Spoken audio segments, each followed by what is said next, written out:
का जो main topic है we will be discussing Bangladesh आजकल न्यूज में है। यूनुस खान का नाम सुना है आप लोगों ने? यूनुस खान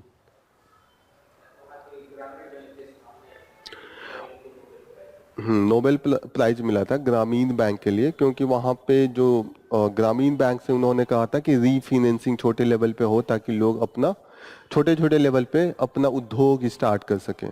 लोगों को जो हमें क्रेडिट को लेके इशू आता है उसको लेके अभी शेख हसीना ने जेल में डाल दिया था उनको, काफी उन पे केस चलाया था कि आपने फ्रॉड किया है। अभी जब इनको भाग गई हैं तो वहां के जो लोग हैं वो उन्हीं को कह रहे हैं कि आप आके संभालिए। इन दोनों में लड़ाई चल रही थी, ज्यादा ही उन्होंने अति कर दिया था।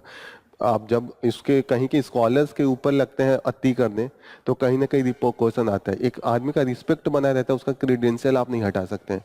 जो इंसान हमेशा जाके ग्राउंड लेवल पे काम किया हो और उसके ऊपर आप ग्राफ्ट का चार लगा के जेल में आप वो कर दें, तो ये सब चीजें थी, इसीलिए ये सब चीजें अभी आ रही हैं। Next question, government blinks on the capital gain tax on the real estate. क्या लेके अभी बजट से लेके अभी तक हम लोग ये डिस्कस कर रहे हैं, क्या मैटर है? कैपिटल गेन टैक्स में ये दिक्कत थी कि पहले भी था, लेकिन अभी गवर्नमेंट कह रही है कि पहले इंडेक्सेशन के साथ लगाते थे। इंडेक्सेशन का मतलब क्या था, मैंने बताया था एक दिन कि जो इन्फ्लेशन रेट है उसको ऐड करके देखेंगे। इंडेक्सेशन रेट, इन्फ्लेशन रेट का मतलब मैं 2001 में जमीन खरीदा और मैं 2024 में बेच रहा हूं, तो 10 लाख का वो कितने में बिका? 90 लाख। लेकिन आप जो डिफरेंस है वो 10 लाख को 90 लाख से नहीं घटाएंगे, क्योंकि अभी इन्फ्लेशन के हिसाब से प्राइस करेंगे ना, कि आप उस समय अगर 90 लाख ले गए होते तो वो 30 लाख में बिकता, तो जो डिफरेंस होता 20 लाख का। या उस वाले 2001 वाले को अगर आप इन्फ्लेशन रेट के हिसाब से अभी लाए 2024 में, तो अभी 10 लाख का 40 लाख हो जाएगा। जो 2000 में वैल्यू थी 10 लाख का, सिंपल तरीके से मैं समझाऊं तो ऐसे समझिए कि वैल्यू कैसे हम बोल रहे हैं। इस समय चीनी का रेट कितना है? 40-50 है, 50 के आसपास। लेकिन 2000 में कितना था? 10 रुपए, 12 रुपए यही था। तो कहीं ना कहीं सेम चीनी 1 किलो का उस समय आप 12 रुपए दे रहे थे, अभी आप 1 किलो खरीदने जाएंगे तो कितना देंगे? 50 रुपए देंगे ना। तो कहीं ना कहीं चीजें इन्फ्लेशन के कारण बढ़ रही हैं, चीनी का रेट इन्फ्लेशन के कारण बढ़ी है। सेम अगर लैंड का जो रेट था, लैंड अगर उस समय 10 लाख था तो अभी उसकी वैल्यू 10 लाख का क्या वैल्यू होगा? 40 लाख होगा ना। या अभी का जो 40 लाख है उस समय के हिसाब से 10 लाख होगा। फॉर एग्जाम्पल, जैसे आप बड़े बड़े शहरों में उस समय 2000 में आपको जमीन खरीदना होता तो 5-10 लाख में खरीद लेते, अभी जाइए आपको 60 लाख देना पड़ेगा। उसी समय का रेट अभी कितना हो गया? 60 लाख हो गया। ये समझ में आ रहा है कि इंडेक्सेशन का इन्फ्लेशन से एडजस्ट कर रहे हैं कि उस समय खरीदा था तो उसका प्राइस कितना था और इस समय कितना है। इन्फ्लेशन के कारण चीजें बढ़ रही हैं तो वो आप ऐड करेंगे ना, वरना मुझे टैक्स ज्यादा देना पड़ेगा। अगर मैं 10 लाख से करूं तो मुझे टैक्स 80 लाख पे देना पड़ेगा। असली गेन तो 80 लाख नहीं हुआ, क्योंकि उस समय मेरे 10 लाख की वैल्यू ज्यादा थी। आप जो 10 लाख और 90 लाख अभी घटा रहे हैं, सिर्फ 80 लाख हो रहा है। वो 10 लाख नहीं था जब मैं इस साल बेचा हूं ना, तो इस साल के हिसाब से आप डिफरेंस करके आप उसको माइनस कीजिए, यही था। गवर्नमेंट अभी जो ऑप्शन दे रही है, कह रही है कि पुराना वाला था कि 20% लगाते थे और इंडेक्सेशन का ऑप्शन देते थे कि इन्फ्लेशन एडजस्ट करेंगे, था ना। जैसे 10 लाख का करा तो 40 लाख मान के टैक्स जो लगेगा वो 40 लाख पे लगेगा। अभी मैं जो समझा रहा हूँ ये समझा रहा हूँ कि मानिए आपने जमीन खरीदा 2001 में और उस समय जमीन की प्राइस 10 लाख थी, अभी आपने बेचा तो अभी उसकी प्राइस 90 लाख है। तो आपका जो डिफरेंस आ रहा है 80 लाख का आ रहा है। टैक्स गवर्नमेंट अभी लगाएगी बिना इंडेक्सेशन के तो 80 लाख पे लगाएगी। पहले ऑप्शन ये गवर्नमेंट देती थी कि हम इन्फ्लेशन से एडजस्ट करेंगे 10 लाख को। तो 10 लाख को इस समय के हिसाब से बीच में जो इन्फ्लेशन 5% 60% हमेशा आता है ना, कि इस साल का इन्फ्लेशन रेट 5% था, इस साल का 7% था, वो गवर्नमेंट ऐड करती जाएगी। और ओवरऑल 20 साल में जो टोटल इन्फ्लेशन है, जैसे आपने अगर 2000 से 2001 के बीच में 7% का इन्फ्लेशन था तो 10 लाख में खरीदा है तो उसकी वैल्यू 7% बढ़ेगी। फिर उन्होंने 2002 में फिर से 4% इन्फ्लेशन आ गया, फिर 8% आ गया। तो गवर्नमेंट ये सब ऐड करके लाती थी कि 10 लाख का 2024 में इन्फ्लेशन के कारण क्या वैल्यू हो गया। इन्फ्लेशन में असली प्रोडक्शन का रेट नहीं बढ़ता है, पैसे बढ़ जाते हैं। चीनी आपको 1 किलो अभी भी मिलेगा, अभी आपको 50 रुपए देना पड़ेगा। 2000 में सेम 1 किलो चीनी के लिए आपको 10-12 रुपए देने पड़ते हैं। तो असली में वैल्यू नहीं बढ़ा है, इन्फ्लेशन बढ़ी है, महंगाई बढ़ी है। क्लियर हो रही है चीजें?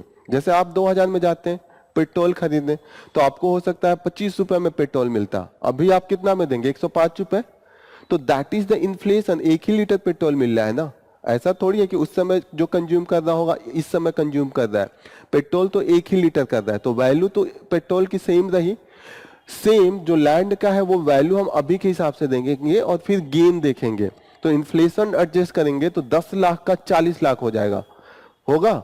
तो हमारा जो टैक्स का जो स्लैब है वो बच गया ना। गवर्नमेंट अब ऑप्शन ये दी है इस बजट में कि या तो आप पुराना वाला लगा लीजिए कि 20% टैक्स और प्लस इंडेक्सेशन करवा लीजिए। दूसरा है कि इंडेक्सेशन नहीं करेंगे और टैक्स 12.5% कर देंगे। क्लियर हो रही है? लोग ये विरोध कर रहे हैं कि इंडेक्सेशन ला के आप 12.5% कीजिए, क्योंकि मानिए मिडिल क्लास क्या करता है, मिडिल क्लास खरीदने के लिए अपने फ्यूचर के लिए जमीन, गोल्ड, इसी सब में इन्वेस्ट करता है ना। एक मिडिल क्लास को क्या लगता है कि अभी कमा रहा हूँ, बुढ़ापे में या मुझे बच्चे की शादी करनी है या बच्चे की पढ़ाई में जो देनी होगी, तो जब कमाता रहता है तो थोड़े थोड़े पैसे इकट्ठा करके थोड़ा जमीन खरीद लेता है, गोल्ड खरीद लेता है, या स्टॉक मार्केट में कुछ पैसे लगा देता है कि 10 साल बाद थोड़े इसके पैसे बढ़ जाएंगे। यही प्रोसेस होता है। लेकिन जब आप गेन पे भी टैक्स लगा रहे हैं तो उसका जो गेन है रियल में जो वो समझता है नहीं होगा ना, वो लॉस में चला जाएगा ना। 12% उसका ग्रोथ हुआ, 12% आपने टैक्स लगा दिया।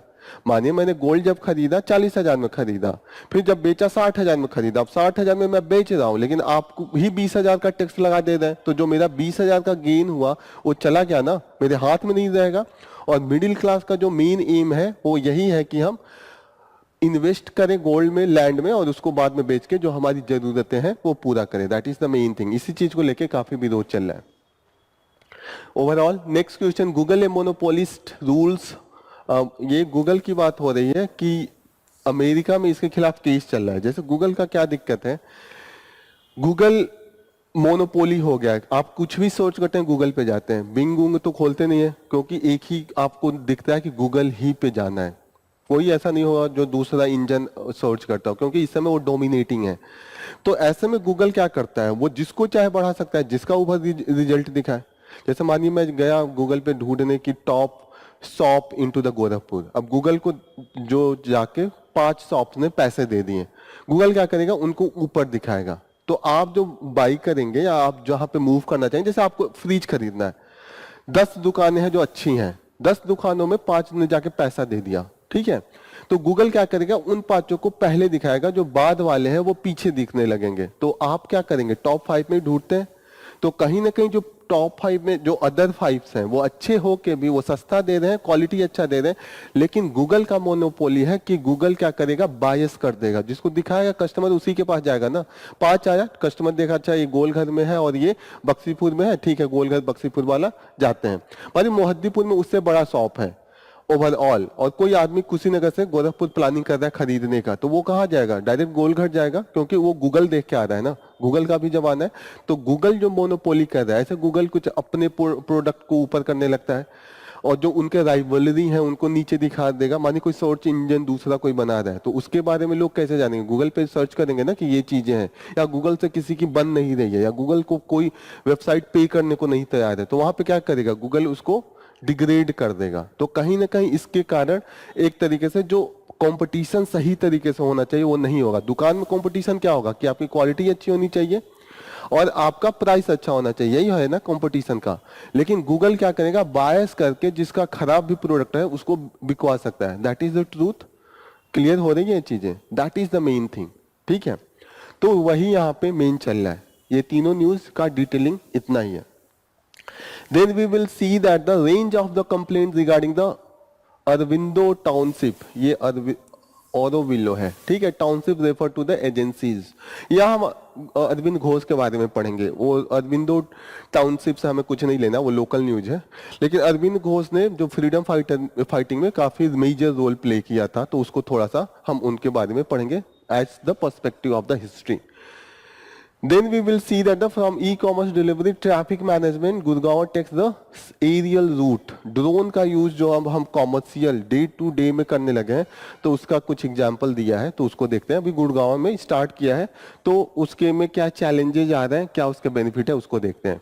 फिर हम देखते हैं कि वक्फ एक्ट एक है। वक्फ एक्ट जो इस्लामिक रिलीजियस डोनेशन लैंड होता है या कुछ भी डोनेट होता है तो उसके मैनेजमेंट के लिए वक्फ बोर्ड बनाया जाता है और उसी के चेंज की बात हो रही है। तो कुछ लोग विरोध कर रहे हैं कि नहीं, आप चेंज करके डाइल्यूट कर रहे हैं, जो लैंड वक्फ का है उनको आप गवर्नमेंट के अंडर में लेना चाहते हैं, जो बहुत सी डिबेट चले।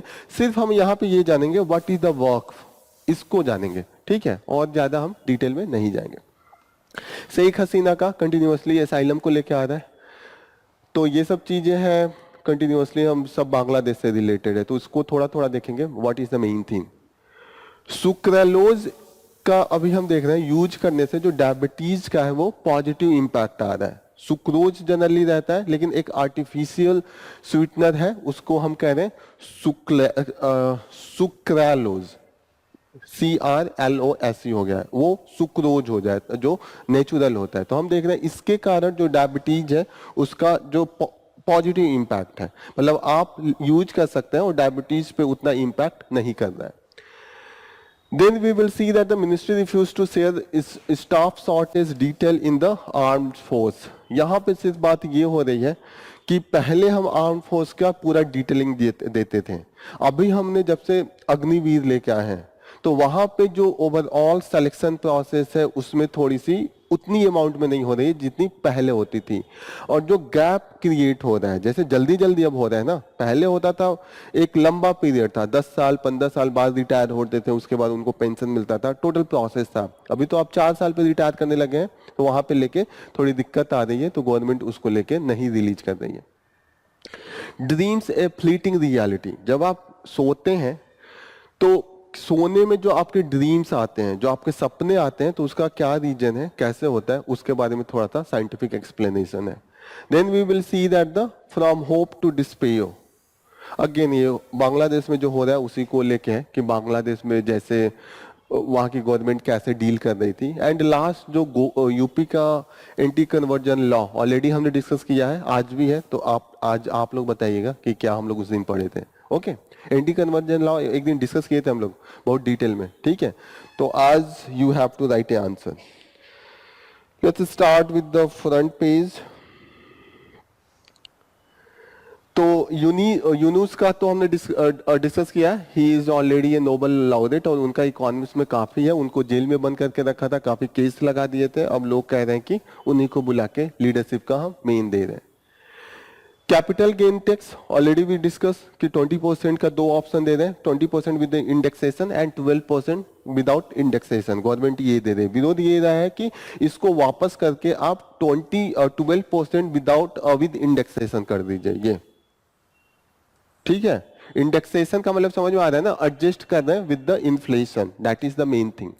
गूगल का ऑलरेडी भी डिस्कस ऑल द थिंग कि गूगल का कैसे उनका जो कंपटीशन है, जो बिग टेक इनका है, कैसे ये डोमिनेट करते हैं। Same is with the Amazon या other search platform. Vinesh Phogat ये अभी सेमीफाइनल एंड नहीं, ये फाइनल में है, अब देखते हैं कि फाइनल का क्या होता है, ठीक है। ये काफी अच्छा हो सकता है, जैसे एग्जांपल आप एथिक्स में दे सकते हैं कि ये इतने लड़ाई लड़ रहे थे बीच में दिल्ली में कि जो सेक्सुअल हैरेसमेंट हुआ फिर भी जीत गई, तो ये बड़ी बात है। लोग कहते हैं कि मैं पूरे साल स्ट्रगल कर रहा था इसीलिए परफॉर्म अच्छा नहीं कर पाया, तो ये यहाँ पे एग्जाम्पल है कि despite they were fighting on the, आप कितना कुछ इनके साथ हो रहा था, they were on the road everything, but now the performance is also that is. अच्छा, फाइनल से बाहर कर दिया गया है, अच्छा आज हो गया, अच्छा ठीक है, इन्होंने पहले ही न्यूज दे दिया, फिर भी सिल्वर तो मिल गया ना। अच्छा, गवर्नमेंट चाहती थी कि इतना नाम ना हो ऑल। क्योंकि हालत खराब हो जाती, क्योंकि ये जबरदस्त विरोध भी कर रहे थे, अभी ये फिर विरोध पे आ जाते, क्योंकि फिर जो ब्रिजभूषण है उनके लड़के को भी दिया है, उन्होंने शायद जीता भी है और सांसद का, तो इस सब चक्कर में है कि ऑलरेडी पहले आपने इन लोगों को बोला कि नहीं मिलेगा टिकट, वो होगा, फिर आपने पॉलिटिक्स के लिए टिकट भी दे दिया, फिर कुछ मिनिस्टर भी बनाया है क्या? मिनिस्टर ही नहीं दिया। हम्म हम्म।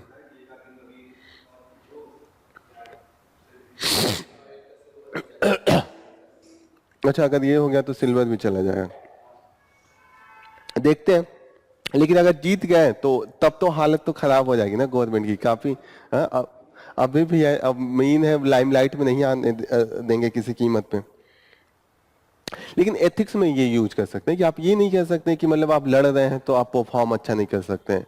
आप डिस्पाइट सो मेनी, जैसे आप लोगों के लिए भी मोटिवेशन हो सकता है कि आप लोगों के लिए भी बहुत सी फैमिली की परेशानियां आती होंगी, बहुत सी और भी परेशानियां आती हैं, लेकिन फिर भी we can do the perform, we can perform well. होता है ना कि आप हार्ड वर्किंग करते रहें, तो आप कहीं ना कहीं एक जस्टिस की लड़ाई भी लड़ रहे हैं और साथ साथ अपने जो मेन एम है उस पर भी आप फोकस कर रहे हैं, तो एक तरीके से that is a good motivation. Auroville township Aurobindo Ghosh के नाम पे है। अरबिंदो घोष 1980-90s में काफी फेमस थे। वो उनका mainly he belong from the, कहाँ से? अरविंद घोष का नाम सुना होगा आप लोगों ने, अरविंद घोष नाम सुना है, कुछ तो सुना होगा। बंगाल से बिलोंग करते थे और वो एक्सट्रीमिस्ट जो कांग्रेस की ग्रुपिंग थी, जैसे ग्रुप कांग्रेस दो पार्ट में उस समय बटा था, एक था नरम दल, एक था गरम दल, एक थे moderate and other one the extremist.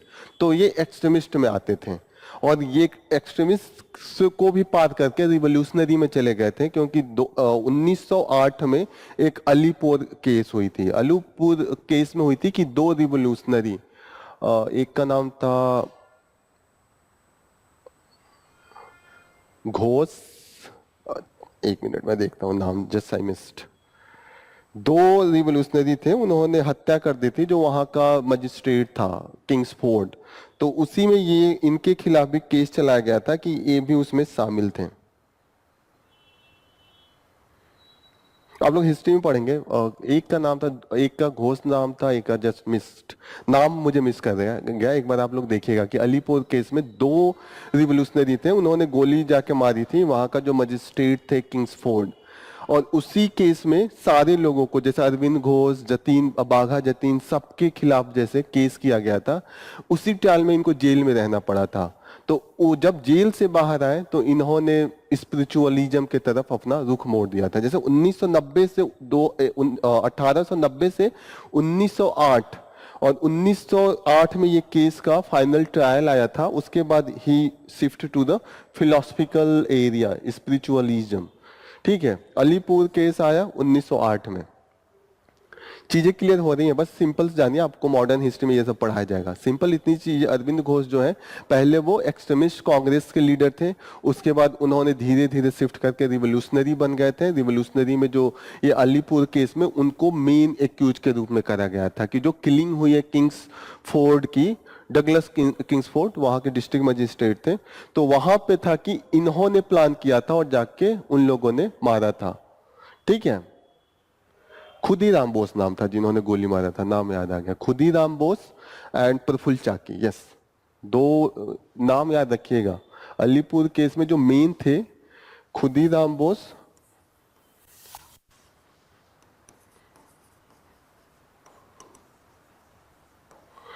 और एक थे प्रफुल्ल चाकी।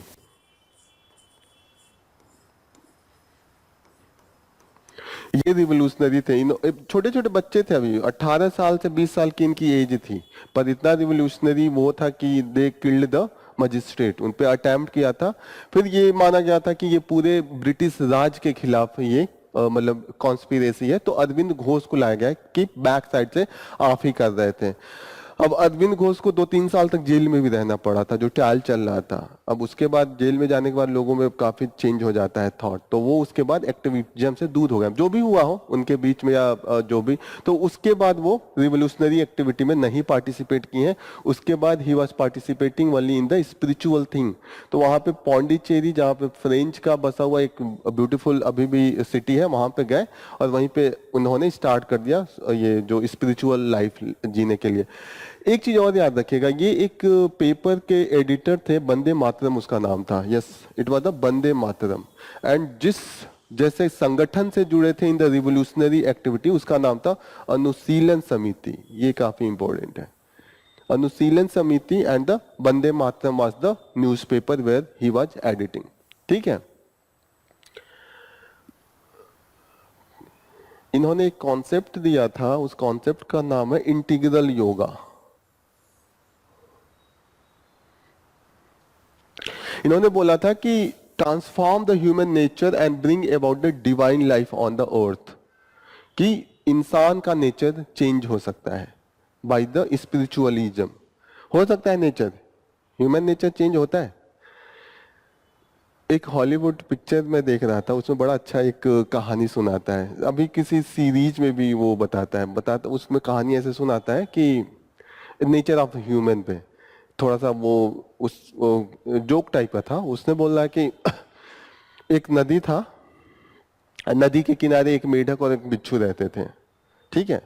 मेढक को तैरना आता था, तो मेढक पूरे नदी में तैर के आता था, लेकिन बिच्छू को तैरना नहीं आता था। ठीक है। लेकिन वो देख देख के उसका मन करता था कि एक दिन मैं भी तैरूं, मैं भी नदी के उस पार जाऊं, घूम के आऊं। तो एक मेढक से आया, मेढक से कहा कि अरे देखो, मुझे बड़ा मन करता है नदी के उस पार जाने के लिए, लेकिन मैं तैर तो सकता नहीं, तो प्लीज मुझे अपने पीठ पे बैठा के ले चलो उस पार, मुझे भी घूम के आना है। तो मेढक ने कहा कि अरे तुम तो बिच्छू हो, डंक मार दोगे, मैं तो मर जाऊंगा। तो वो कह रहा है बेवकूफ हो गया, मतलब तुम नदी में रहोगे और मैं तुम्हें डंक मार दिया, फिर तुम डूब गए, मैं भी तो डूब जाऊंगा, मुझे भी तो नहीं आता है। लॉजिकल सी बात है, क्लियर सी बात है। तो मेढक को लगा हाँ बात तो सही है, कहता ठीक है कल चलते हैं। मेढक उसके साथ जा रहा था, एकदम एकदम बीच नदी में गया, तभी मेढक को दर्द हुआ। मेढक ने देखा अरे डंक मार दिया। तो फिर मेढक ने कहा कि अरे ये क्या, तुमने तो डंक मार दिया, अब तो मैं डूब जाऊंगा, तुम भी डूब जाओगे, मर जाओगे। तो वो बिच्छू कहता हाँ मर जाएंगे, लेकिन नेचर है, नेचर तो चेंज नहीं होगा। तो दैट इज द नेचर। मतलब कई बार ह्यूमन नेचर ये होता है, that's very difficult to change. भले जान चली जाए लेकिन नहीं होता है, लेकिन कुछ लोगों का मानना है that can be changed. Okay, तो here is the thing.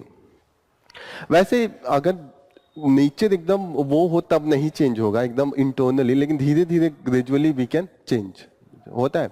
That is the main thing. Aurobindo के बारे में चीजें क्लियर हो रही हैं। सिंपल सी चीज है, कुछ कुछ जानिए कि वो एक्सट्रीमिस्ट लीडर थे। अलीपुर केस काफी इंपॉर्टेंट है, एक साल यूपीएससी ने पूछा भी है। आज मैं ढूंढ रहा था, जल्दी जल्दी मिला नहीं है, एक बार ढूंढता हूँ। 2013 में एक क्वेश्चन अलीपुर बम केस से हुआ है।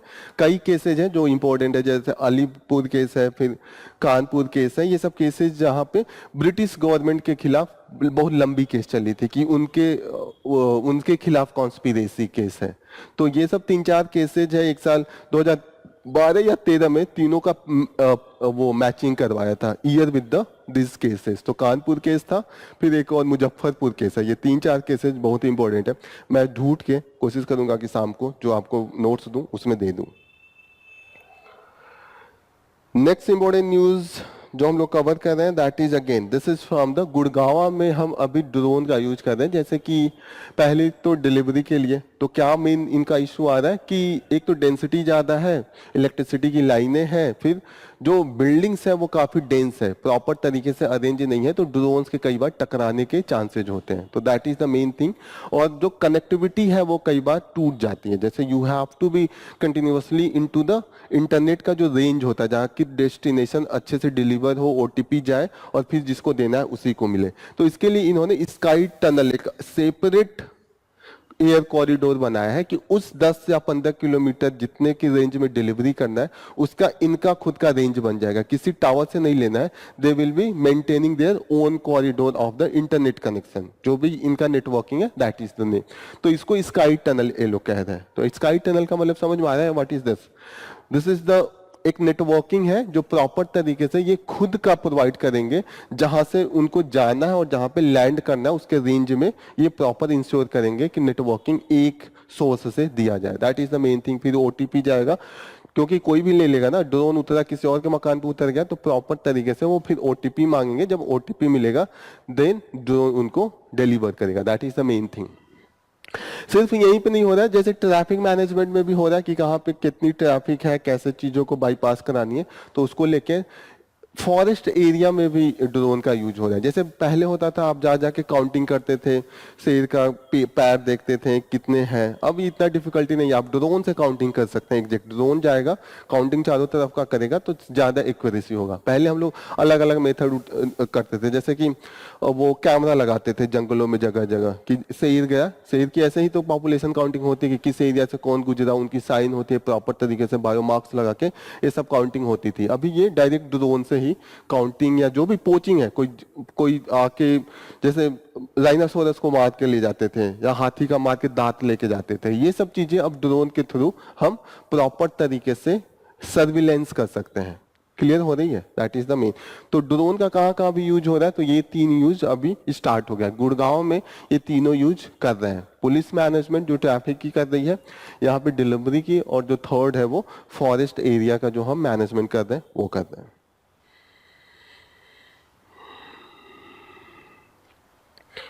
वक्फ एक्ट जैसे होता है कि इस्लाम में है कि कुछ पार्ट आपको हमेशा दान में देना होता है, ऐसा उसका मेन कोर है। जो इस्लाम का एक कोर होता है ना, प्रिंसिपल, उसमें एक प्रिंसिपल है कि यू हैव टू पे। जैसे आपको जो भी आपका इनकम है उसका 20% you have to pay for the age the religious endowment.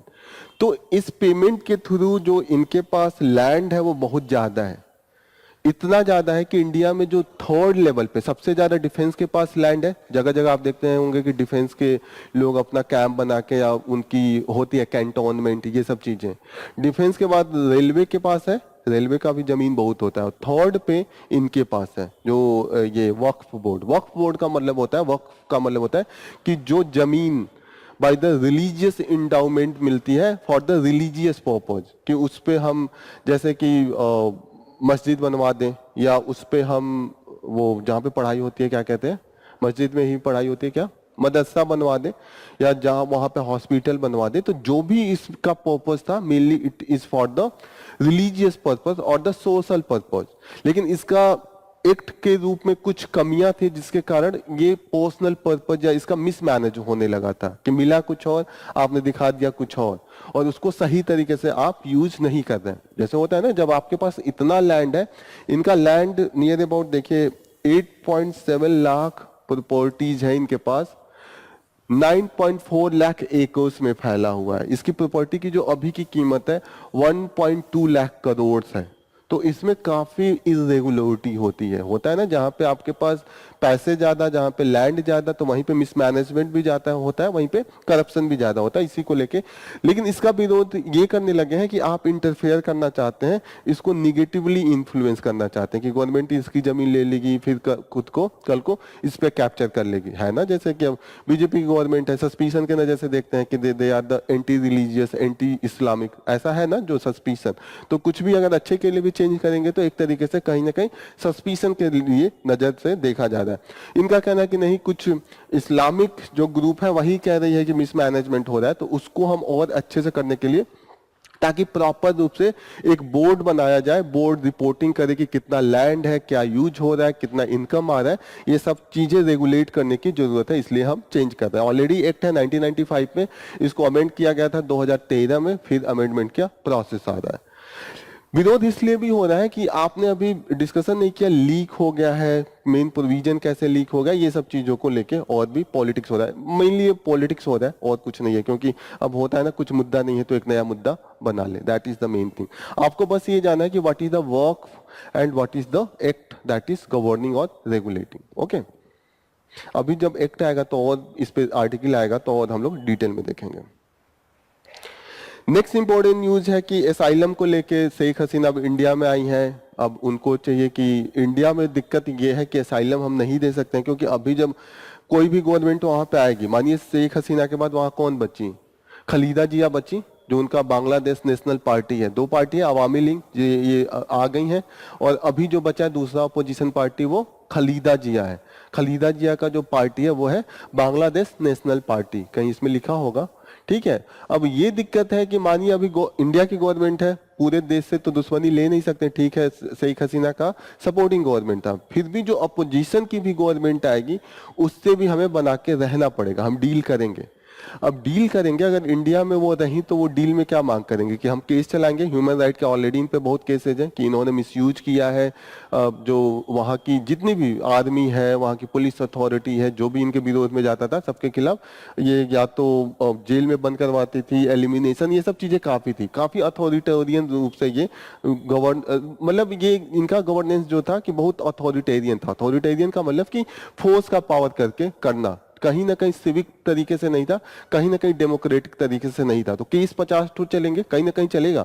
US already पिछली बार ही बोला था कि इनका जो वहां का इलेक्शन प्रोसेस है सही नहीं है। यूएस यूके ऑलरेडी वो सब सैंक्शन कर रहे थे, तो यूके में भी जाना मुश्किल है, यूएस में भी जाना मुश्किल है, क्योंकि यूएस पिछली बार ही सैंक्शन लगा दिया था। ओके, तो वहां पे ये है कि इंडिया खुद रखेगा नहीं। इंडिया के साथ दिक्कत है कि जब वो जो नई गवर्नमेंट आएगी तो वहां भी हम एक अच्छा रिलेशन बनाने की कोशिश करेंगे, और वो गवर्नमेंट क्या कहेगी कि आप पहले शेख हसीना को हमारे वहां भेजिए ताकि हम ट्रायल चलाएं। हम तो ट्रायल चलाने के लिए तो भेजना पड़ेगा ना, कि उन्हीं के देश में जब क्राइम हुआ है तो केस कहाँ चलेगा, उन्हीं के देश में होगा।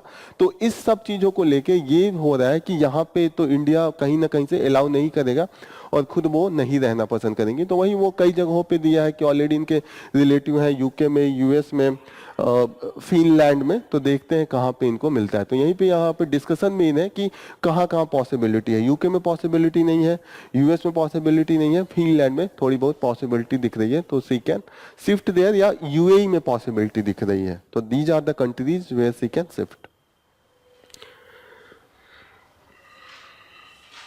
ये सबसे इंपॉर्टेंट चीज है जो हम बांग्लादेश के साथ अगर तल्ला अखौरा लिंक बना रहे थे। अब देखिए ये प्रोसेस सब इंस्टॉल हो जाएगा, क्योंकि अभी सपोर्टिंग गवर्नमेंट थी। अब बाद वाली गवर्नमेंट जो भी आएगी कहीं ना कहीं वो इंडिया के साथ उतने अच्छे नहीं होंगे, चाइना के साथ उनका अच्छी पॉलिसी होगी। यही है हमारे नेबरहुड में, यही है, दो तरीके की पार्टियां काम कर रही हैं। एक पार्टी इंडिया को सपोर्ट करती है, एक party anti India. Total election का प्रोसेस ही वही है कि एक बार 5 साल के लिए इंडिया सपोर्टिंग गवर्नमेंट आती है और दूसरा एंटी इंडिया गवर्नमेंट आती है। अभी तक बांग्लादेश ही बचा था जहां पे हमारी सपोर्टिंग थी। अब नेपाल में भी देखिए यही हाल है, पाकिस्तान का तो हम कुछ सोच भी नहीं सकते, मालदीव में यही हाल था, श्रीलंका में देखते हैं कि कंटिन्यूअसली जो एंटी इंडिया गवर्नमेंट वही रही थी कंटिन्यूअसली। अब बांग्लादेश जहां पे सपोर्टिंग था वहां पे भी अब जो अभी जो सिनेरियो है उसमें एंटी इंडिया गवर्नमेंट आ रही है। तो जो हमारा इंडिया का चारों तरफ का हालत इस समय नेबरहुड के से जो हमारे रिलेशन है वो उस तरीके से नहीं है जिस तरीके से हम स्लोगन देते हैं। जैसे अभी मोदी जी क्या बोल रहे थे, नेबरहुड फर्स्ट, यही सब पॉलिसी चल रही थी ना। लेकिन पॉलिसी चलाना अलग बात है, लेकिन रियलिटी में ग्राउंड पे रिलेशन होना अलग बात है। तो that is the main thing. Okay, तो ये जितने भी प्रोजेक्ट चल रहे थे कि हम लिंक करना चाहते थे विद द नॉर्थ ईस्टर्न, जैसे हम बांग्लादेश बीच में आता है, नॉर्थ ईस्ट से लिंक करना चाहते थे। अब जितने भी प्रोजेक्ट है चिटगांग से लेके इंटरकनेक्ट करना चाहते थे, मिजोरम को, यहाँ से हम त्रिपुरा को करना चाहते थे, फिर होते हुए मणिपुर को हम कनेक्ट करना चाहते थे, ताकि सी रूट भी मिल जाए। हमारे नॉर्थ ईस्टर्न जितनी भी स्टेट्स हैं, मणिपुर, त्रिपुरा, मेघालय, मिजोरम, सबका कनेक्टिविटी सी रूट से नहीं है और मैक्सिमम बैकवर्ड रीजन है। तो ये सब कनेक्शन की जितनी भी चीजें थी अब कहीं ना कहीं सब ब्लॉक हो जाएंगी। अब हमें ये पूरा घूम के आना पड़ेगा। नॉर्मल यही आना पड़ता था, यहाँ पे आना है तो जो हम यहाँ पे 6000 किलोमीटर चलते थे, यहाँ से कनेक्ट करते तो मुश्किल से 1000 किलोमीटर में कनेक्ट कर पाते। तो जो पैसे भी बचते, जो हमारा ट्रेवल टाइम था, टाइम भी बचता, जो ड्यूरेशन था, तो कहीं ना कहीं ट्रेड का जो पॉसिबिलिटी था वो भी सेट बैक होगा। ठीक है। दूसरी चीज है कि एक बार आप लोग मैप खोलिए बांग्लादेश का, एक चिकन नेक है, सिलीगुड़ी कॉरिडोर कहते हैं। ये खुला, ये जो हमारा कनेक्शन था विद द नॉर्थ ईस्ट, तो यहीं से घूम के जाते थे, क्योंकि इधर नेपाल है, इधर बांग्लादेश है। हल्का सा ये पतला सा दिख रहा है जो 30 किलोमीटर के आसपास का चौड़ाई है, ये दिख रहा है।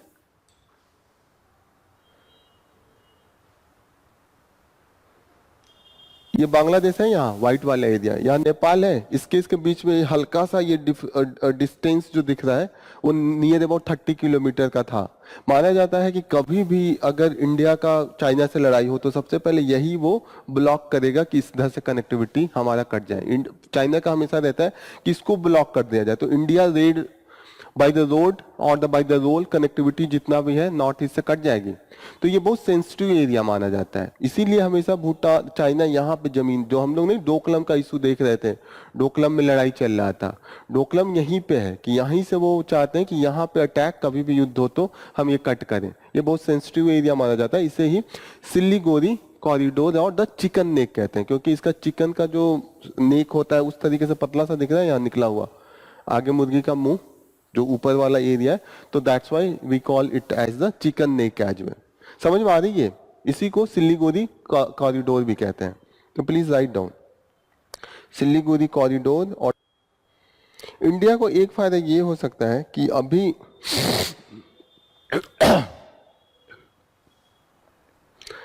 जैसे जो बांग्लादेश में चीजें बन रही हैं उससे इंडिया को सिर्फ एक फायदा ये है कि बांग्लादेश जो कॉटन इंडस्ट्री था, कॉटन इंडस्ट्री जैसे होता है ना कपड़े बनाने के जितने भी थी अपैरल एंड ये सब, इसमें काफी इस समय ग्रो कर गया था, इंडिया को बहुत कॉम्पीट कर रहा था। एक तो रीजन है कि बांग्लादेश अभी भी लीस्ट डेवलप्ड कंट्री में आता है, मतलब सबसे गरीबों में वो आता है ओवरऑल, तो उसको कई देश जैसे यूएस है, यूरोप है, वो प्रेफरेंशियल ट्रीटमेंट देते हैं कि उनका जो इंपोर्ट का चार्ज है, टैक्सेशन है, वो काफी कम लगा के रखा है।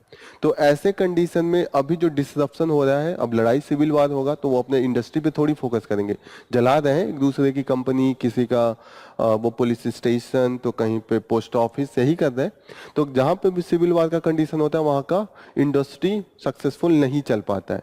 तो ऐसे में इंडिया का कंपटीशन बहुत था बांग्लादेश से और वियतनाम से, तो ऐसे कंडीशन में इंडिया इसका फायदा उठा के जो हमारा कम हुआ था कपड़े का, जितने भी हमारा आउट वो था एक्सपोर्ट था, उसको हम वापस गेन कर सकते हैं। ठीक है, अदरवाइज मैक्सिमम लॉस ही है, जो हमारा जितने भी प्रोजेक्ट चल रहे थे वो सब टूट जाएंगे, जो सिल्लीगुड़ी कॉरिडोर का सिक्योरिटी है उसका भी इशू है। फिर ये बांग्लादेश की जो ये गवर्नमेंट थी, जो असम के अल्फा थे माओवादी या जितने भी इंसर्जेंस थे, तो कहीं ना कहीं वहां पे अब फिर डोमिनेट करेंगे, ऐसे थे ना वो पनाह देना स्टार्ट करेंगे। अब सपोर्टिंग गवर्नमेंट किसकी आ गई? Anti India supporting China. China क्या चाहेगा? कहीं ना कहीं इंटरनल डिस्टर्बेंस है, तो ऐसे में उग्रवाद जो इंसर्जेंसी है वो असम में एंड नॉर्थ ईस्ट में बढ़ सकती है। That is the main concern for the India. Just ये थोड़ा सा साइंस एंड टेक्नोलॉजी क्या है कि जो सुक्रोज है उसको हम रिप्लेस करते हैं सुक्रालोज। ठीक है, इस पे एक ही जैसे है, लेकिन सुक्रालोज में ये है कि जो डायबिटीज का जो इम्पैक्ट होता है, लाइक द ग्लूकोज और द HbA1c लेवल, वो इंक्रीज नहीं कर रहा है, वो मेंटेन रख रहा है, यहाँ तक कि इसका पॉजिटिव इम्पैक्ट आ रहा है। तो कहीं ना कहीं डायबिटीज का एक अल्टरनेटिव, जैसे हम चीनी को रिप्लेस कर रहे थे सुक्रोज को, तो वो किससे कर सकते हैं? सुक्रालोज से। बस इतना जाने कि डायबिटीज के लिए ये हमारे पास एक सोल्यूशन का टाइप का आ रहा है। That is the main thing. यहाँ पे है कि जो मिनिस्ट्री है वो मना कर रही है कि डेटा देने से, वो कह रही है कि नेशनल सिक्योरिटी, जैसे अभी मेन डिबेट चल रहा है कि आर्मी का जो हमारा स्ट्रेंथ है कंटिन्यूअसली कम हो रहा है। जब से हमने क्या लगाया है अग्निवीर, अग्निवीर का क्या है कि 4 साल में आपको वापस लेना है, रिटर्निंग होगा सिर्फ कितने परसेंट, 25% को परमानेंट करेंगे, वो भी उन्होंने बहुत से कंडीशन लगा के रखे हैं, वो विरोध ना हो तो कह दिया था कि हम रख लेंगे, परमानेंसी दे देंगे। लेकिन कहीं ना कहीं जो पहले जो था पर ईयर 60,000 का रिक्रूटमेंट होता था, अग्निवीर के थ्रू ये 40,000 का रिक्रूटमेंट कर रहे हैं, तो 20,000 का ये गैप आ रहा है।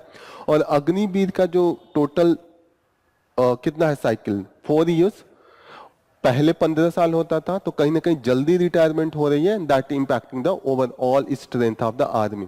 तो अभी जो आर्मी का अटैक, वो टेररिस्ट अटैक हो रहा है जम्मू में या कश्मीर में, ये सब चीजों को ये भी माना जा रहा है कि जो हमारा स्ट्रेंथ है वो कम हो रहा है। दूसरा रीजन ये माना जा रहा है कि हम उठा के जो यहाँ से पाकिस्तान वाले बॉर्डर से चाइना वाले बॉर्डर पे भेज रहे हैं, क्योंकि वहां पे झड़पें बढ़ गई थी बीच में चाइना के साथ बहुत से एरिया में। जैसे ये हमारा पेंगोंग लेक का एरिया है, वहां पे लड़ाई चल रहा था। डोकलाम का कंटिन्यूसली इशू है ही है, और भी बहुत से एरिया है, डोमचोक और भी डिफरेंट एरिया है जहाँ पे कंटिन्यूसली एग्रेशन था। That is the main thing. इस न्यूज में ये एक रिसर्च पेपर लिखा गया है। रिसर्च पेपर में ये लिखा गया है कि अभी तक लगता था कि अर्थक्वेक का बहुत बड़ा इम्पैक्ट नहीं होता है। मानिए ये सब चीजें हैं, प्रॉपर्टीज लॉस होती हैं, नदी वदी बड़ी चीजों पे इतना इम्पैक्ट नहीं होता है। लेकिन अभी एक रिसर्च आया, उसमें कहा है कि अर्थक्वेक से रिवर का जो पाथ होता है वो चेंज हो जाता है। गंगा का पाथ 2500 पहले एक अर्थक्वेक आया था 8 लेवल पे, जो हमारा क्या होता है, किससे हम मेजर करते हैं अर्थक्वेक को, रिक्टर। ओके, तो वहां पे अगर 8 के आसपास भी कभी कभी उसका इम्पैक्ट है। उस समय 8 पे आया था 2500 साल पहले, और उससे जो रिवर गंगा है उसका पाथ 45 किलोमीटर शिफ्ट कर गया था, क्योंकि अभी वो देख रहे हैं कि वहां पे पूरा मड ओड का जो वो है बचा हुआ रिमेन्स है वो गंगा के ही पाथ से मैच कर रहा है। तो दैट इज अभी रिसर्च चल रहा है, तो इसको ये मेनली मान रहे हैं कि अर्थक्वेक का एक जो इम्पैक्ट हो सकता है, major impact, that could B.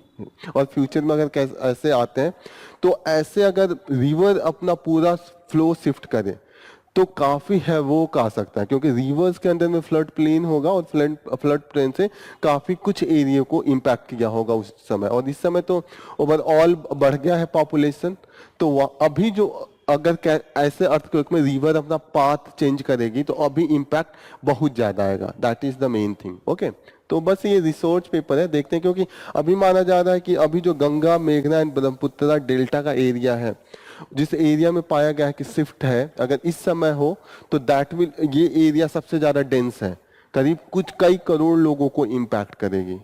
This is the main thing.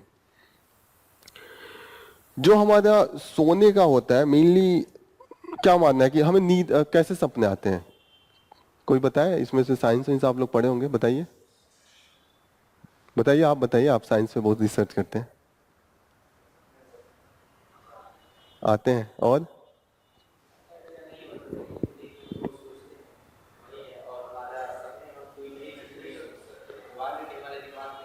हम्म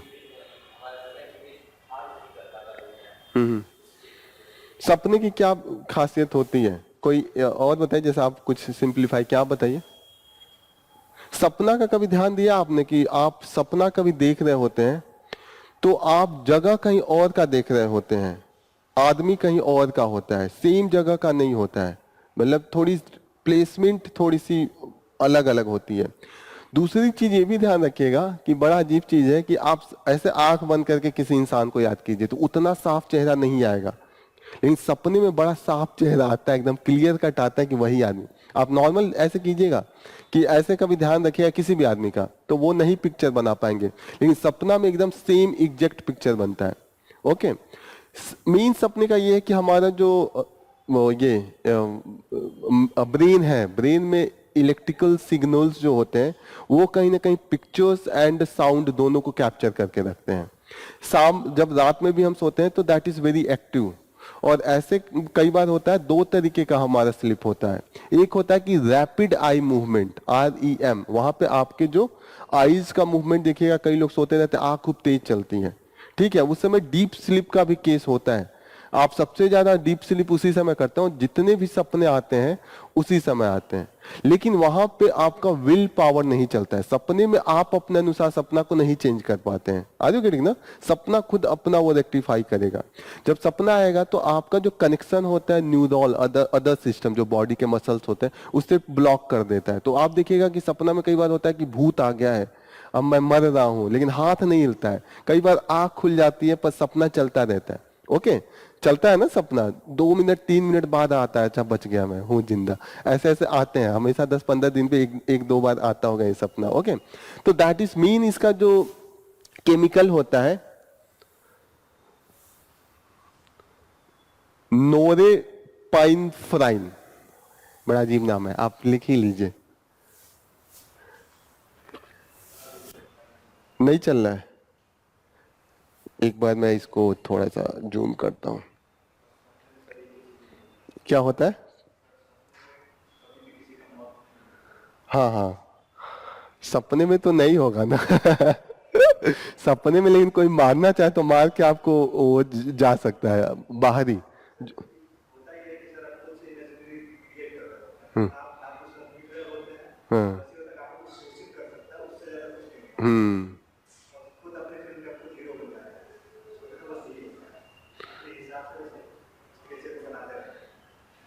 सपना में होता है कि अभी ये लिख लीजिए, दो जो chemicals mainly they are causing serotonin and norepinephrine. Norepinephrine, okay.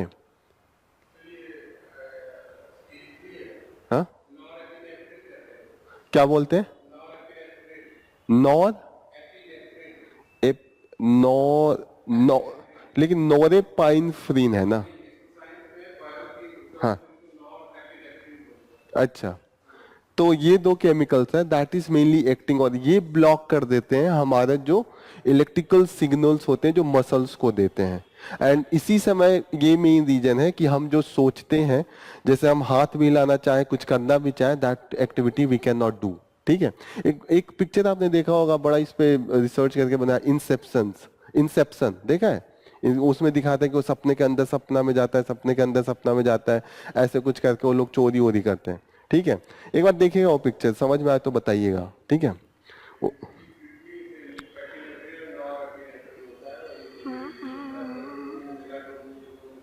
यहीं से रिलीज होता है। तो यहाँ पे है कि मेनली जो सपने होंगे, आपको हर रात में कुछ नहीं तो 4-5 सपने आते हैं, याद एक भी नहीं होता है। याद वही होगा जिसका ड्यूरेशन थोड़ा सा लंबा होगा।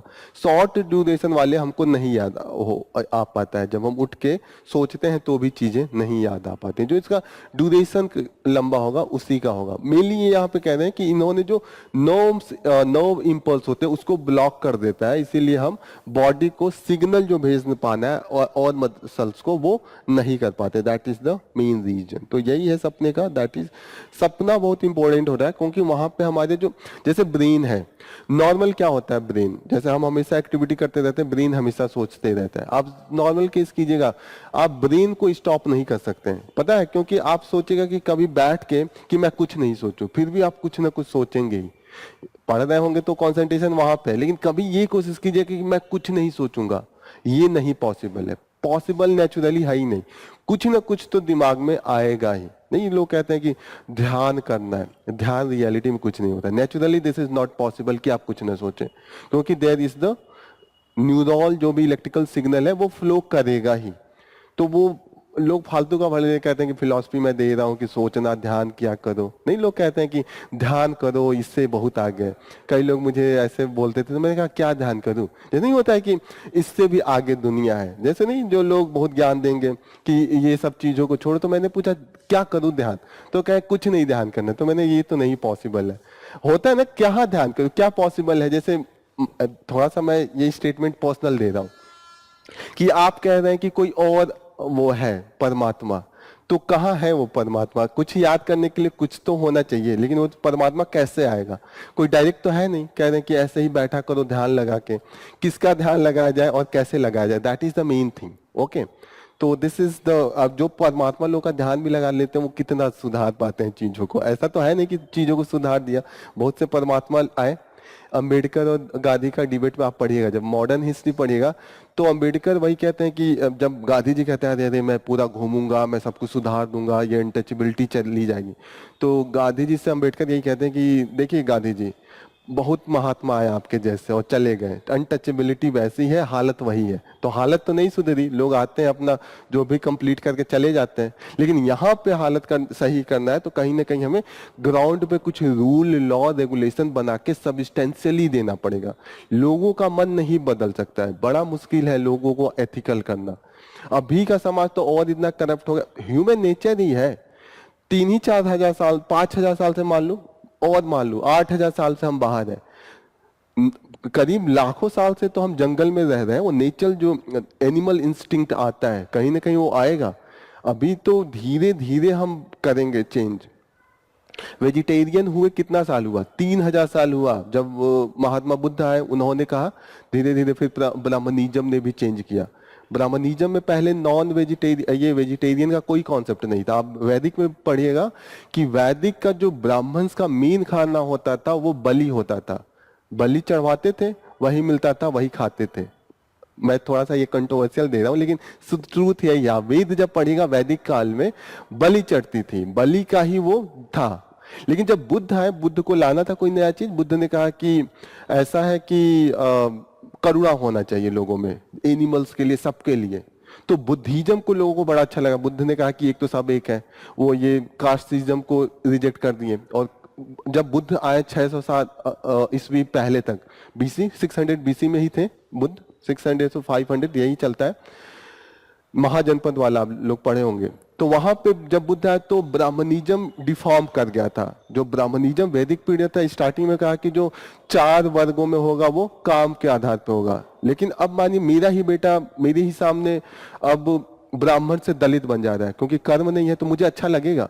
तो उसी में ब्राह्मण का कुछ ऐसा वो ग्रुप आया, कहा कि नहीं, ये जन्म के आधार से होगा, होगा ना। Are you getting the clarity? पहले स्टार्टिंग में वैदिक पीरियड जब स्टार्ट हुआ था, अर्ली वैदिक पीरियड में ये था कि it will be on the basis of the your performance, your work. इसी में वैदिक पीरियड का जो आप ऋग्वेद का स्टार्टिंग वाला पार्ट पढ़िएगा, जो सेकंड वाला होता है, फर्स्ट पार्ट तो एडिशन है, जो मंडल्स है ना, डिफरेंट मंडल्स, 3 मंडल। तो सेकंड मंडल्स ओरिजिनल मंडल है, जो पहला मंडल है वो तो बाद में एडिट करके डाला गया है, वो लास्ट में है। सेकेंड मंडल में एक कमेंट है कि वहां एक जो लिख रहा होता है एक दोहे को, तो वो बोलता है कि मेरा बेटा एक छत्री है, मेरा वो भाई है वो कारपेंटर है, वो 4-5 अपने प्रोफेशन को लिखा है कि अपने ही घर में। तो उससे ये क्लियरिटी होता है कि एक ही घर में डिफरेंट कास्ट क्लास था, लेकिन धीरे धीरे जब एक ही का जो ऊपर है जिसको लिखने की वो दी गई है, अगर उसको लगेगा कि उसके ही खानदान के नीचे जा रहे हैं, काम नहीं कर रहे हैं, तो कहीं ना कहीं उसको अच्छा नहीं लगेगा। They turn it into the on the basis of the birth. तो उसके बाद अब बर्थ के हिसाब से हो गया, तो आप तो कुछ भी कर लीजिए, चेंज नहीं होने वाला है। That is the main thing. तो यहाँ पे देखिएगा, मैं ये कह रहा हूं कि जो ह्यूमन इंस्टिंक्ट है, तो ये बड़ा नया है। बुद्धिज्म अभी देखिएगा तो 350 साल पहले का है, 3500 साल पहले।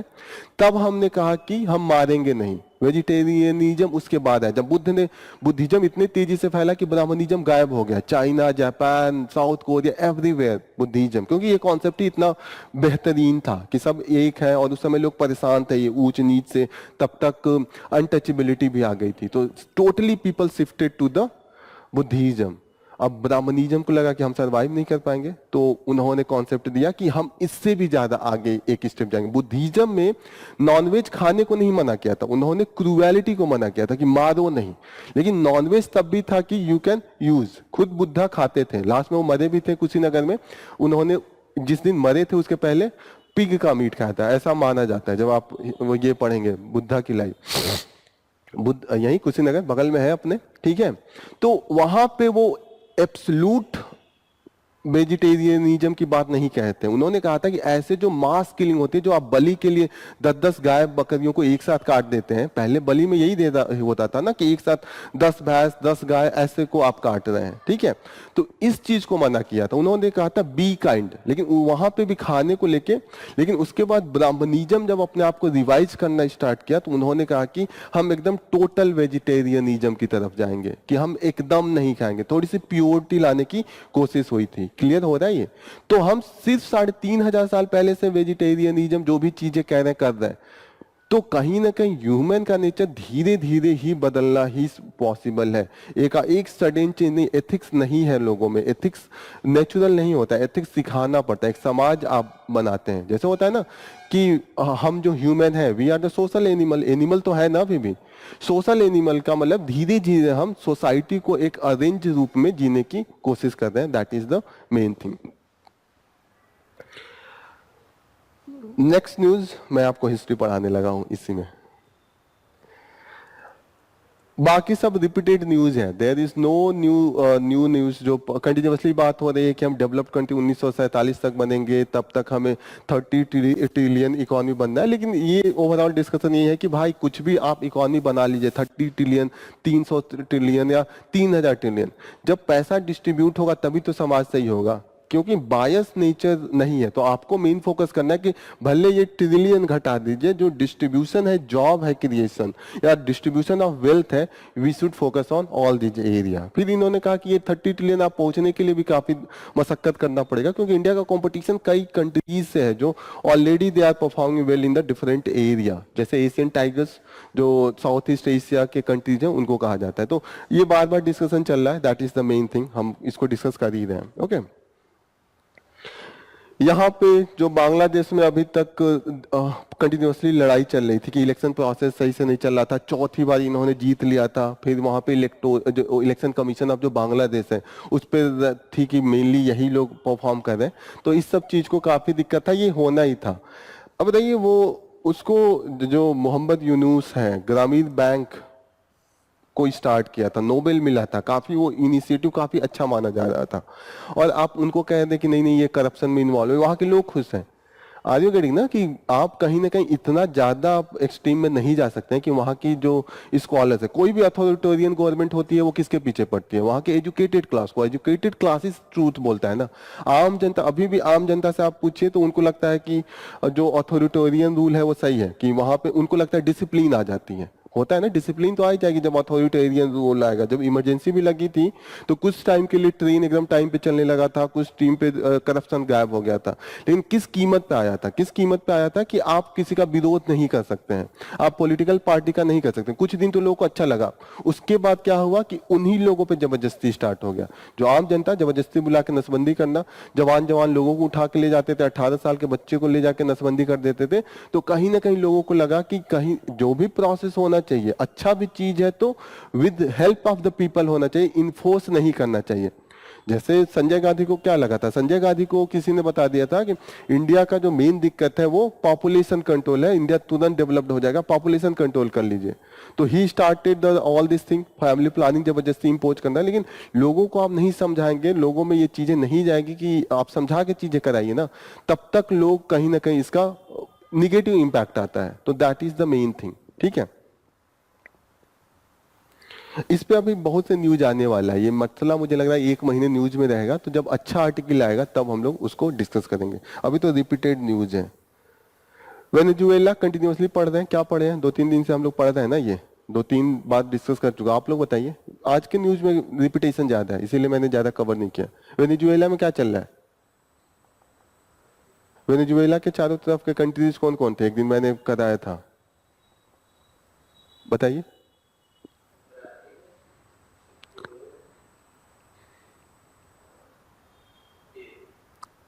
पेरू की कोलंबिया, कोलंबिया था ना, मैप खोलिए। रिवाइज आप लोग नहीं कर रहे हैं, 3 बार मैं डिस्कस किया हूं इसको, मैं अभी मैप खोल लूं। Revision is very important. Guyana, Brazil and Colombia, Peru तो टच भी नहीं करता है। ठीक है, ऐसे ही पूछेगा यूपीएससी में कि ये है, आप उसका 3 ऑप्शन 4 को मैचिंग करा के पूछेगा। तो ये सब चीजें सेल्फ आप लोग देखा कीजिए घर पे जाके। क्या मेन मुद्दा है ये, वहां पे पेट्रोल पे डिपेंडेंट था, क्रूड ऑयल का रेट क्रैश किया, क्रैश करने के बाद अब जो हालत है वो है कि वहां पे इन्फ्लेशन, हाइपर इन्फ्लेशन था चीजें, that is the main thing. ये भी है, इस पे हम लोग आप लोग जाके रिवाइज कीजिएगा, जो पहले क्लास में मैं डिस्कस किया हूं ना उसको रिवाइज कीजिएगा, वरना रिपीटेशन है। यहाँ इसको भी रिपीट हो रहा है, ये भी हम लोग एक दिन खूब बढ़िया से डिस्कस किए थे, 20 मिनट तक इस पे मैं डिस्कशन किया था। क्या इश्यू था इसका, पहला इशू क्या था, कुछ फंडामेंटल राइट्स है उसको वायलेट करता है। सबसे पहला फंडामेंटल राइट्स क्या है, जो 19 कितना आर्टिकल 25 फ्रीडम ऑफ रिलीजन, दूसरा 21 right to life and liberty, मुझे अपना लाइफ कैसे जीना है, मुझे अपना पार्टनर कैसे चुनना है, उसके लिए आप शुरू कर दें तो कैसे होगा। फिर इसमें क्या मेन दिक्कत है, दिक्कत यह है कि कोई भी जाके केस कर देगा, कोई भी जाके केस कर देगा। ऐसे तो आप केओस बढ़ा रहे हैं ना। नॉर्मल क्या होता है कि मेरे साथ अगर अन्याय हुआ तो मैं पहले जाऊं ना, अनटिल एंड अनलेस कि मैं उस जगह जाने लायक नहीं हूं। जैसे मुझे किडनैप कर लिया, तब कोई दूसरा जाए तो सही भी लगेगा, वहां पे मैं नहीं जा सकता ना, मैं किडनैप हूं तो मैं खुद जाके केस लिखाऊंगा नहीं। लेकिन इन द केस मैं खुद कन्वर्ट हो रहा हूँ, तीसरा जाके कह रहा है नहीं नहीं नहीं इसको कन्वर्ट किया गया, वो खुद से आदमी, वो ठीक है, उसको नया रिलीजन मिल गया, वो एंजॉय कर रहा है, ठीक है।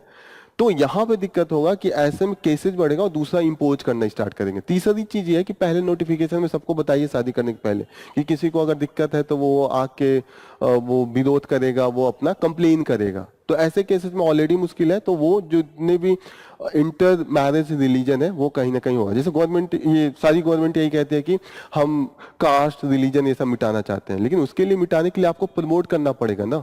जब इंटर कास्ट मैरिज ऑलरेडी इतना ज्यादा रिस्की है, तो कहीं पे इंटर कास्ट मैरिज हो रहा है तो आप पुलिस प्रोटेक्शन उसको दीजिए, जिस जो कर रहा है। आप उसको थोड़ी है कि उसके खिलाफ, नॉर्मल होता है कि जितने भी ये इंटरकास्ट मैरिज है तुरंत केस कर देते हैं कि एक तो कि वो उठा के ले गया तो पहला केस ये लगता है, दूसरा होता है रेप का केस लगता है। ये सब चीजें बहुत नॉन फैमिली ही जाके लिखा देती है। तो कहीं ना कहीं आप नॉन अवेलेबल है, उठा के ले गए, उसको बंद कर दिए, तो ऐसे में जो सामने वाला देखेगा क्या, डिस्करेज ही तो होगा।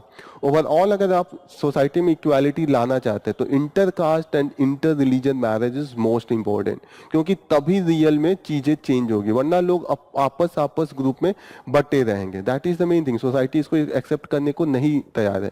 आप देखिए, लोगों को अच्छा लगेगा, टीवी में देखेंगे शादी हो जाएगा, हीरो हीरो अलग अलग हैं तो बहुत अच्छा, ताली बजाएंगे, लेकिन जिस दिन अपने फैमिली में हो गया तुरंत उनको बुरा लगने लगता है, क्योंकि समाज नहीं एक्सेप्ट करने देता है ना, वो ताने मारेगा। तो कहीं ना कहीं चीजें जो ऑलरेडी रिस्क लेके कर रहे हैं तो उनको आप सपोर्ट कीजिए, फिर कॉमन हो जाएंगे। तो इसके बाद हो सकता है 20-30 साल बाद लोगों को ये सब चीजें नॉर्मल लगने लगे। होता है ना, फिल्म इंडस्ट्री में तो नॉर्मल है, वहां पे तो एक्सेप्टेबल हो गया, धीरे धीरे अब करते हैं। लेकिन कॉमन मैन में नहीं है ये चीजें, और कॉमन मैन में जब तक नहीं होगा तब तक हमारा जो पॉलिटिक्स होगा वो जात के आधार पे होगा, वो धर्म के आधार पे होगा, और तब तक डेवलपमेंट की चीजें नहीं होंगी। जब आप जात उठा के वोट पा ले रहे हैं तो सड़क की, स्कूल्स की, हॉस्पिटल की बात क्यों करेंगे? इजी है ना हॉस्पिटल बनाने में या आपको सड़क बनाने में, यू हैव टू पे द मनी, पैसा लगेगा ना। लेकिन आपको जात उठाना है, कोई पैसा नहीं, मुफ्त का है, लड़ा दीजिए कि अरे ये कास्ट वाले हैं, आप उसे को वोट देना है, तो फ्री का है, फ्री का, नो इन्वेस्टमेंट। तो that is the main thing. अभी लोग अगर ये सब चीजें, लोग ये सब चीजें भूल जाए, धर्म और कास्ट भूल जाए, तो असली मुद्दा क्या होगा कि जब एमपी आएगा, जो हमारा एमएलए आएगा, हम यही पूछेंगे ना कि भाई 20 साल हो गए, स्कूल तो वहीं का वहीं है, छतें चू रही हैं, कुछ रिपेयर नहीं हुआ। दैट इज द थिंग, सड़क क्यों नहीं बना? तो ये सब चीजें मुद्दा ना आए, लोगों को इसी चीजों में आप भटकाए रहिए। अब देखिए, एक एंटी कन्वर्जन लॉ, इससे किसी को फायदा नहीं आने वाला है। ऐसा नहीं है कि कुछ ड्रामेटिक चेंज होने वाला है सोसाइटी में। ओके, कोई भी फोर्स करके किसी का रिलीजन नहीं चेंज कर सकता है। आपको मैं रियलिटी बताऊं, जब आप मिडिवल हिस्ट्री पढ़िएगा तो उस समय अकबर, औरंगजेब, ये सब ने 200 साल रूल किया, मुगल्स ने। 200 साल बाद भी उनका जो पॉपुलेशन था, Muslim population, that was the 7%। चाहते तो कन्वर्ट करा लेते ना, उन्हीं का रूल था, पूरा था, लेकिन नहीं करा पाए, क्योंकि लोग जल्दी तब तक अपना रिलीजन नहीं चेंज करते तब तक खुद दुखी ना हो। मैक्सिमम अभी भी कन्वर्जन कौन करता है? दलित कास्ट करता है, नॉर्मल अपर कास्ट कोई नहीं कन्वर्ट करता है, जब तक कि उसको 2 शादी नहीं करना है या कुछ इलीगल इस तरीके की चीजें नहीं करना है जो हिंदुइज्म में वो अलाउड नहीं है। क्लियर हो रहा है? आप किसी से देखिएगा, मैक्सिमम जो कन्वर्ट होते हैं that are from the Dalit caste, और वो इसलिए होते हैं, उनको लगता है कि यहाँ ऊंच नीच छुआछात की जो चीज है वहां नहीं होंगी। That is the main thing. Force conversion नहीं पॉसिबल है। आर यू गेटिंग ना? और किसी को भी पता है कि फोर्स कन्वर्जन ये सब कराएंगे तो that will be the anti to the that religion. और कहीं ना कहीं क्रिश्चियन मिशनरी क्यों सक्सेसफुल होते हैं? क्योंकि कहीं ना कहीं वो आके यही कहते हैं ना कि क्रिश्चियनिटी में इक्वालिटी है, ऊपर से आपका एजुकेशन का वो खर्चा उठा लेते हैं। जब आप खुद डेवलप कर जाएंगे, जब हर कास्ट ऊपर आ जाएगा, तो क्यों कोई कन्वर्ट होगा? सबको अपना रिलीजन से बचपन से ही या हमेशा से ही इमोशनल अटैचमेंट होती है। एक मुगल्स को भी ये पता था। ऐसी एक कहानी है कि आप पढ़ेंगे कि ये जो जहांगीर था, तो जहांगीर से एक बार एक मौलवी आके बोला कि रात में मुझे सपना आया था, और सपने में आए थे रसूलुल्लाह आए थे, अल्लाह आए थे, और बोले कि ऐसा है कि अगर इंडिया में शरीयत लगा दिया जाए, जो इस्लामिक लॉ है, तो बड़ा फायदा होगा, आपका एम्पायर और बड़ा होगा। तो जहांगीर बोला कि, उससे पूछा कि ये बताओ कि ये हिंदुस्तान का बादशाह कौन है? तो वो कहा आप है। तो वो ये बोला कि अच्छा, तब रसूलुल्लाह को आना था तो वो मेरे सपने में आते ना, तुम्हारे सपने में कैसे आए? तो उसको कहा कि देखो 10 दिन का मौका दे रहा हूं, रसूलुल्लाह आएंगे तो कहना कि बादशाह के सपने में जाइए, अगर नहीं आए 10 दिन में तो फिर पूरी जिंदगी जेल में रहना पड़ेगा। आज गेटिंग ना? तो फिर उसको उठा के जेल में बंद कर दिया था, वो बहुत रोया चिल्लाया फिर छोड़ा। आज गेटिंग ना? चीजें कि कहीं ना कहीं चीजें ये नहीं होती हैं। वहां पे भी वो भी मुगल भी बहुत होशियार थे, उनको पता था कि पीपल विल नॉट एक्सेप्ट। अगर अकबर इंपोज करना चाहता है, कोई भी इंपोज करना, अभी हम औरंगजेब को लेकर किसी को लेकर बहुत कंट्रोवर्सी देखते हैं। औरंगजेब कन्वर्ट नहीं कर रहा था इस हिसाब से, औरंगजेब का जो था पॉलिटिकल मूव हुआ करता था, जैसे वो अगेंस्ट में किसी के अटैक करता था और वो हिंदुइज्म का जैसे वो वहां का है तो उनके मंदिर तोड़ता था, वो पॉलिटिकल था। अपने एरिया में नहीं, अपने एरिया में तो वो खुद दान दिया हुआ है प्रमोट करने को लेके, लेकिन दूसरा स्टेट जैसे मानिए दक्कन में कोई स्टेट है जो उसके खिलाफ खड़ा हो रहा है तो वहां पे जाएगा तो वहां पे अटैक करके वो तोड़वाते थे। और ये सिर्फ ऐसा नहीं था कि इनमें ही था, आपस में जब दो मुगल भी लड़ते थे तो वो एक दूसरे का अगर मस्जिद भी पड़ता था तो वो तोड़ देते थे। वो पॉलिटिकल मूव होता था क्योंकि मस्जिद और मस्जिद उस समय जो पावर का सेंटर होते थे, लोग वहीं दान दिया करते थे, वहीं पैसा इकट्ठा करते थे।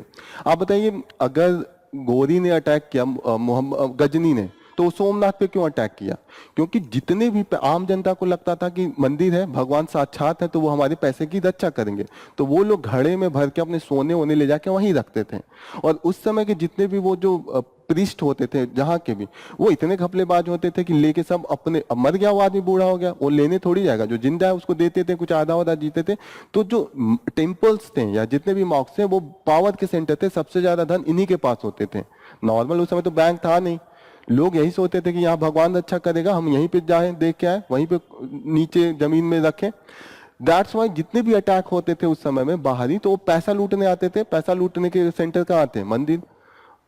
बहुत कम, जैसे जितना भी भड़काया जाता है ना कि ये सब चीजें हैं, लेकिन ऐसा नहीं है। आप जब हिस्ट्री पढ़ेंगे तो इसके बहुत पर्सपेक्टिव होते हैं कि पॉलिटिकल पर्सपेक्टिव, सोशल पर्सपेक्टिव, एक पर्सपेक्टिव रिलीजियस हो सकता है लेकिन वो उतना डोमिनेटिंग नहीं था। दूसरा चीज, आप जब मुगल रूल्स पढ़ेंगे उसमें एक चीज और पढ़ाया जाएगा कि जब मुगल्स के टाइम पे अटैक होता था, जो भी कन्वर्जन होता था, वो सजा देने के लिए करते थे। माना जाता था जैसे कोई क्रिमिनल है तो ये माना जाता था कि द रिलीजन काफी लोगों के करीब होता है, तो सबसे बुरा जो सजा माना जाता था कि कन्वर्ट कर दो। लोग सह नहीं पाते थे, जैसे रिलीजन कोई नहीं, लगता था कि ये मेरे साथ बहुत अन्याय हुआ है। आज गेटिंग ना? जैसे एक और कहानी मैं सुनाता हूँ। जैसे अकबर थे, अकबर ने एक दीन इलाही, एक नया रिलीजन चलाया, सारे रिलीजन को इकट्ठा करके उन्होंने कहा कि एक रिलीजन चलाता हूँ। उनके जो खास मंत्री थे वो मान सिंह थे, जो जोधाबाई के भाई थे, वो खास थे। तो जोधाबाई से कहा कि करो कन्वर्ट, मतलब एक्सेप्ट कर लो। तो मान सिंह ने कहा कि हुजूर हमारा जान ले लीजिए पर हम धर्म नहीं कन्वर्ट करेंगे। आर यू गेटिंग ना? मतलब the religion was very much emotional, very close to the people's heart. तो इसीलिए वहां पे जो कन्वर्जन होता था वो सजा था कि कोई क्रिमिनल है उसको सजा दे दे। जो नॉर्मल ऐसे कि जनसंख्या बढ़ाने के लिए था, this is not the true. मतलब जो हमें कभी कभी ये फंडे देखने को मिलते हैं कि नहीं, अब मुगल के टाइम पे बढ़िएगा, जो ओवरऑल कंपोजिशन था 7% was the Muslim and near about 90% was the Hindus, that was the composition. Okay, इस पे एक क्वेश्चन लिख के आइएगा। सोसाइटी का एथिक्स है ना, सोसाइटी का एथिक्स बदलना पड़ेगा। वही तो मैं कह रहा हूँ, जब आप अभी पॉलिटिकल साइंस पढ़ेंगे, इंडिया जब आजाद हुआ लिटरेसी नियर अबाउट 12% था, लेकिन उस समय के लोगों का जो what is the democracy, what is the role of the MPs, MLA, minister, उस समय बहुत क्लियरिटी थी। क्योंकि उस समय के जितने भी लीडर थे वो वोट मांगने से ज्यादा एजुकेट करने जाते थे कि डेमोक्रेसी का क्या मतलब हुआ, आप ज्यादा पावरफुल है। मैं एक आपको एग्जाम्पल बताया था कि नेहरू खुद आर्टिकल लिख के बताया करते थे कि मुझे ज्यादा पावर नहीं देना वरना मैं तानाशाह बनूंगा, मैं तुम्हारा नौकर हूं, मुझे नौकर के जैसे ट्रीट करना। He was writing like that. जैसे अभी कोई लिख के बोले कि नहीं नहीं मैं तो अवतार हूं, आर यू गेटिंग ना? अभी लोग बता रहे हैं हम अवतार हैं, लेकिन वहां पे वो इंसान बता रहा था कि मैं नौकर हूं, मैं जब एक लिमिट से बाहर जाऊं तो आपका काम है मुझसे काम कराना। हर उस समय का जितना भी लीडर है, एक और एग्जांपल आपको बताया था कि जब नेहरू जाके, उस समय जयप्रकाश नारायण थे, लोहिया थे, जयप्रकाश नारायण को एक बार बुलाया जब इनकी डेथ हो गई सरदार पटेल की। सरदार पटेल सबसे बड़े लीडर थे। नेहरू को ये लग रहा था अकेले बचूंगा, मैं डिक्टेटर हो जाऊंगा, मेरे बराबरी का कोई आना चाहिए, तो उन्होंने जेपी को बुलाया। जेपी उस समय जयप्रकाश नारायण बहुत बड़े लीडर थे, उनसे कहा कि ऐसा कि आप ये बन जाइए डिप्टी प्राइम मिनिस्टर।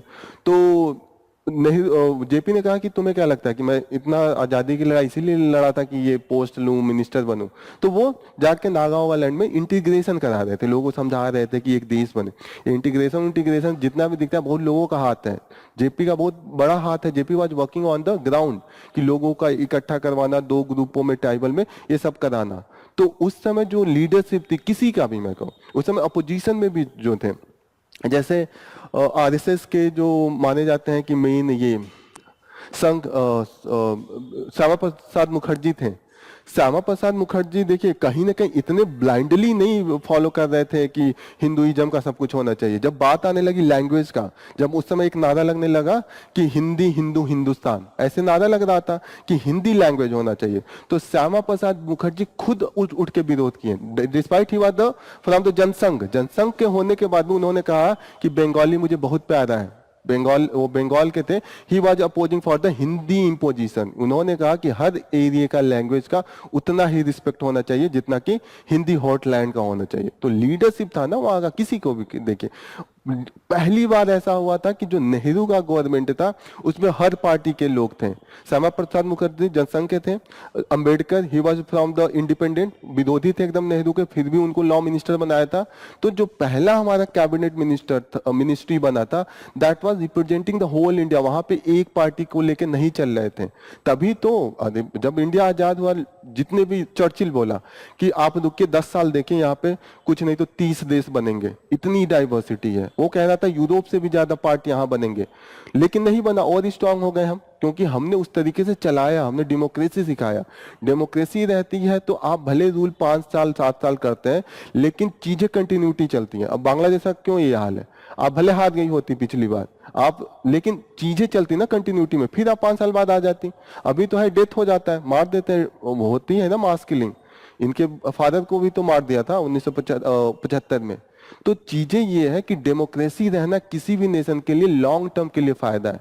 और इंडिया ने ये दिखाया था। जब अभी कास्टिज्म क्यों हो गया, 1990 के पास बाद से हमारी पॉलिटी एकदम डिक्लाइन की। इंडिया का सबसे बड़ा दुर्भाग्य अभी ये चल रहा है कि हमारे पास कोई ऐसा लीडर नहीं है जो मॉडल टाइप का हो। और ये 1980 के बाद स्टार्ट हो गया, जब जेपी और लोहिया का डेथ हुआ उसके बाद लीडरशिप गायब हो गई। और किसी समाज में अगर लीडर्स, उन्हीं को सीखते हैं ना हम किससे सीखेंगे? एक ऐसा आदमी हो जो सब कुछ छोड़ के लोगों के लिए काम करे, तो वही एक राष्ट्र बनाता है। तो जब से ये लोहिया, ये लोग थे, इन्होंने सब कुछ नहीं, लोहिया की अभी फैमिली देखिएगा जाके, एक असली में घर में रह रहे हैं, कोई भी उनका नहीं है। लोहिया ने किसी भी अपने खानदान के लिए नहीं किया, या वो जब थे तब भी पावर के लिए नहीं एकदम थे। या जेपी थे, जेपी तो कई बार प्राइम मिनिस्टर बनने का ऑफर आया था, फिर भी उन्होंने एक बार भी प्राइम मिनिस्टर किया नहीं, एक्सेप्ट किया। तो ऐसे में जब आप दिखाते हैं तभी तो समाज वो सीखता है।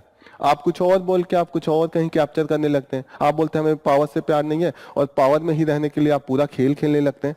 आपके पास मीडिया आ गई, आपके पास सारा पावर आ गया, डिफरेंट एजेंसी को आप कर रहे हैं। जब आपको कुछ नहीं लेना है तो you could have the neutral person. आपको जब जीतना था, जीते, जब हारे तो चले गए होते। That is a person. मैं कहीं कमेंट नहीं कर रहा हूं, दिस इज जस्ट ये एग्जाम्पल, ठीक है ना, कि कैसे होती है। तो हो सकता है कि आने वाले टाइम में कोई अच्छी लीडरशिप आए तो चीजें कम हो। जातिवाद 1960-70 में नहीं था, मतलब उस तरीके से कम हो रही थी, धीरे धीरे कम होना था, लेकिन अभी फिर 90 में स्टार्ट हो गया है। मतलब खासकर वोट बैंक वाली जो पॉलिटिक्स है, ये सब चीजें हो गई हैं। That is the main thing. हो सकता है आप लोग बढ़िया लीडर बने कल को, एथिकल पर्सन, तो आप में से कोई अच्छा करे। हमें लीडरशिप चाहिए, that is the main thing. इस पे आंसर लिखना है आपको। इसको हमने बहुत डिस्कस किया है कि क्या क्या दिक्कत है एंटी कन्वर्जन लॉ में और कहाँ कहाँ इश्यू हो सकता है। तो इस पे आप एक तरीके से थोड़ा सा एनालिटिकल लिखिएगा कि examine the role of state governments in the regulating religious conversion. Okay, हो जाएगा। We will be concluding our session here. Thank you for joining the session. Okay.